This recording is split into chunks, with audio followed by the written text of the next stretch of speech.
ദൈവത്തിന്റെ അതിപരിശുദ്ധ നാമം വാഴ്ത്തപ്പെടുമാറാകട്ടെ. മർക്കോസ് എഴുതിയ സുവിശേഷം 10-ാം അധ്യായം 11-12 വാക്യം വായിക്കാം. അവൻ യേശു അവരോട്, ഭാര്യയെ ഉപേക്ഷിച്ച് മറ്റൊരുത്തിയെ വിവാഹം കഴിക്കുന്നവൻ അവൾക്ക് വിരോധമായി വ്യഭിചാരം ചെയ്യുന്നു. സ്ത്രീയും ഭർത്താവിനെ ഉപേക്ഷിച്ച് മറ്റൊരുത്തനുമായി വിവാഹം കഴിച്ചാൽ വ്യഭിചാരം ചെയ്യുന്നു എന്ന് പറഞ്ഞു. നമ്മൾ രക്ഷിക്കപ്പെട്ട് സ്നാനപ്പെട്ട് പരിശുദ്ധാത്മാഭിഷേകം പ്രാപിച്ചിരിക്കുന്ന ദൈവമക്കൾ വിവാഹം കഴിക്കുന്നത് വളരെ പ്രാർത്ഥിച്ചും ജാഗരിച്ചും ദൈവാലോചന ചോദിച്ചും വേണം നമ്മൾ ഒരു വിവാഹത്തിന് ഏർപ്പാട് ചെയ്യുവാൻ. ഒരു കുടുംബത്തിന്റെ ഒരു വ്യക്തിയുടെ ജീവിതത്തില് ഒരു ജീവിത പങ്കാളി കടന്നു വരുന്നതിന് കടന്നു വരുന്നത് ദൈവത്തിന്റെ പദ്ധതിയായിരിക്കണം. വിവാഹമോചനം ഒരിക്കലും ദൈവത്തിന്റെ പ്ലാൻ അല്ല. വിവാഹമോചനം ചെയ്യുവാൻ ദൈവത്തിന്റെ സന്നിധിയിൽ വ്യവസ്ഥയില്ല. യേശു തന്നെ നേരിട്ട് പറയുകയാണ്, വിവാഹമോചനത്തിന് വ്യവസ്ഥ ഉണ്ടോ? സ്തോത്രം. ദൈവവുമായുള്ള ബന്ധം ഉപേക്ഷിക്കുവാൻ കഴിയാത്തതുപോലെ ദൈവവുമായിട്ടുള്ള ബന്ധം നമുക്ക് ഉപേക്ഷിക്കാൻ പറ്റുമോ? ദൈവത്തെ വേണ്ടാന്ന് പറഞ്ഞ് പോയില്ലല്ലോ. അതുപോലെ ഭാര്യയ്ക്ക് ഭർത്താവുമായിട്ടുള്ള ബന്ധം ഉപേക്ഷിക്കാൻ പറ്റില്ല. യേശുവും ഒരു വ്യക്തിയുമായിട്ടുള്ള ബന്ധത്തിന്റെ ആഴമായ ദൃഢതയുടെ ഒരു ഉദാഹരണമായി നിഴലായി നിൽക്കുകയാണ് ഒരു പുരുഷനും സ്ത്രീയുമായിട്ട് ചേർന്നുള്ള ദൈവം നടത്തുന്ന വിവാഹം. അതുകൊണ്ടാണ് പറഞ്ഞത്, ദൈവം യോജിപ്പിച്ചതിനെ മനുഷ്യർ വേർപിരിക്കരുത്.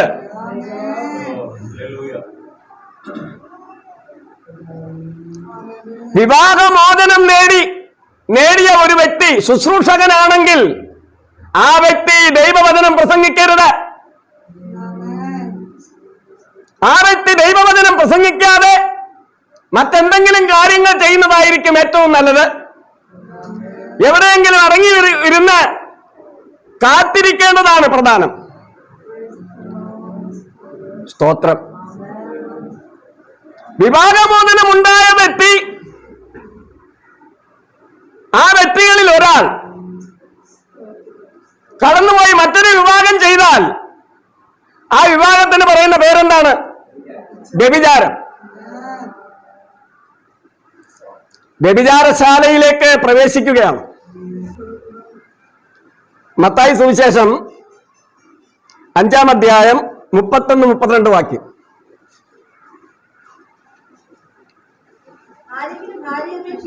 ആരെങ്കിലും ഭാര്യ ഉപേക്ഷിച്ചാൽ അവർക്ക് ഉപേക്ഷണ പത്രം കൊടുക്കട്ടെ എന്നും അരുളി ചെയ്തിട്ടുണ്ടല്ലോ. ഞാനോ നിങ്ങളോട് പറയുന്നത്, പരസംഗ ഹേതുവായിട്ടല്ലാതെ ഭാര്യയെ ഉപേക്ഷിക്കുന്നവനെല്ലാം അവളെ കൊണ്ട് വ്യഭിചാരം ചെയ്യിക്കുന്നു. സ്തോത്രം. ആമേൻ. ദൈവസഭയിലെ ഒരു കുടുംബം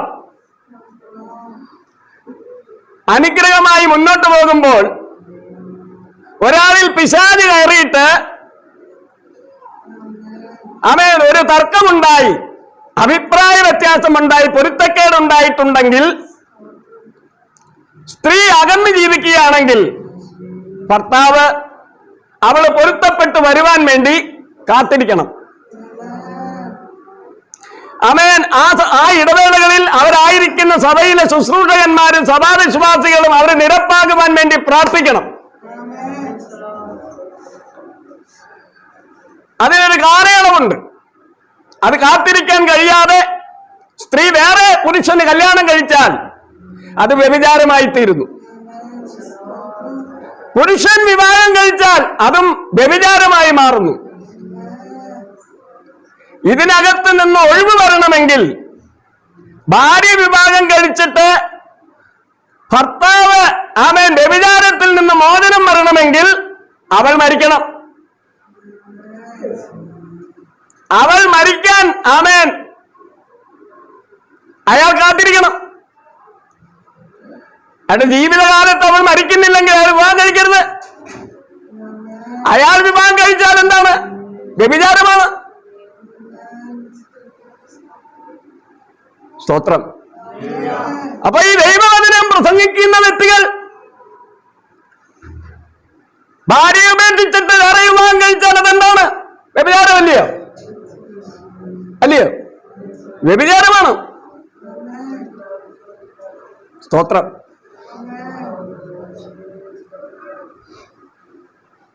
ഒരു വാക്യം വായിക്കാം. 19-ാം അധ്യായം മത്തായി 19:6-9 വാക്യം, 6 മുതൽ.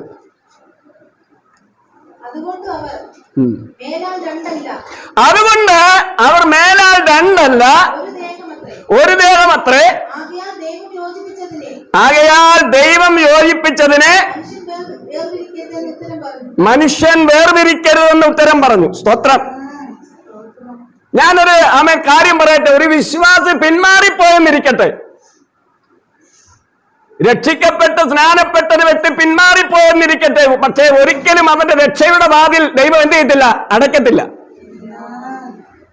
അവൻ മടങ്ങി വരുവാൻ വേണ്ടി ദൈവം അവന് വേണ്ടി കാത്തിരിക്കും. അവൻ മടങ്ങി വന്നാൽ അവന് രക്ഷയുണ്ടാകും. എന്നാൽ അതുപോലെ അല്ല, വിവാഹം കഴിഞ്ഞ ഒരു വ്യക്തി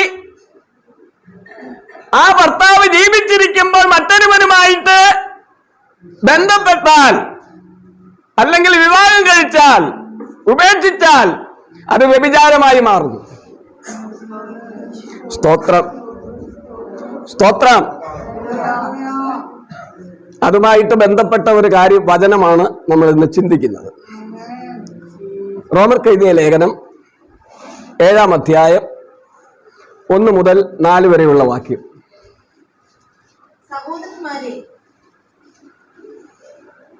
സഹോദരന്മാരെ, ന്യായപ്രമാണം അറിയുന്നവരോടല്ലോ ഞാൻ സംസാരിക്കുന്നത്. മനുഷ്യൻ ജീവനോടിരിക്കും കാലത്തൊക്കെയും. സഹോദരന്മാരെ, അതിനകത്ത് ആരുണ്ട്? സഹോദരിമാരുമുണ്ട്. ന്യായപ്രമാണം അറിയുന്നവരോടല്ലോ ഞാൻ സംസാരിക്കുന്നത്. മനുഷ്യൻ ജീവനോടെ ഇരിക്കും കാലത്തോളം ന്യായപ്രമാണത്തിന് അവന്റെ മേൽ അധികാരമുണ്ട്. എന്ന് നിങ്ങൾ അറിയുന്നില്ലയോ? ഭർത്താവുള്ള സ്ത്രീ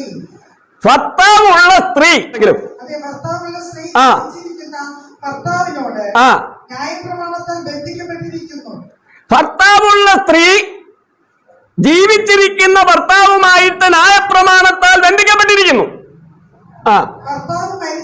ഭർത്താവ് മരിച്ചാൽ അവൾ ഭർത്തൃ ന്യായപ്രമാണത്തിൽ നിന്ന് ഒഴിവുള്ളവളായി മാറുന്നു. ഭർത്താവ് ജീവിച്ചിരിക്കുമ്പോൾ അവൾ വേറെ പുരുഷനായാൽ വ്യഭിചാരിണി എന്ന പേര് വരും. ഭർത്താവ് മരിച്ചുവെങ്കിലോ അവൾ വേറെ പുരുഷനായാൽ വേറെ പുരുഷനെ വിവാഹം കഴിച്ചാൽ അവൾ വ്യഭിചാരിണി എന്ന് വരാതെ വണ്ണം ന്യായപ്രമാണത്തിൽ നിന്ന് സ്വതന്ത്രയാകും. സ്തോത്രം. എന്നിട്ട് അവിടെ പറയാണ്, അതുകൊണ്ട് അതാണ് വചനം, ശ്രദ്ധിക്കണം. അതുകൊണ്ട് സഹോദരന്മാരെ, സഹോദരികളെ, നാം ദൈവത്തിന് വലം കായ്ക്കുമാറ് മരിച്ചിട്ട് ഉയർത്തെഴുന്നേറ്റവനായ വേറൊരുവനാകേണ്ടതിന് നിങ്ങളും ക്രിസ്തുവിന്റെ ശരീരം മുഖാന്തരം ന്യായപ്രമാണ സംബന്ധമായി മരിച്ചിരിക്കുന്നു. സ്തോത്രം. ഒരു വാക്ക് കണ്ണുകൾ അടച്ച് പ്രാർത്ഥിക്കാം.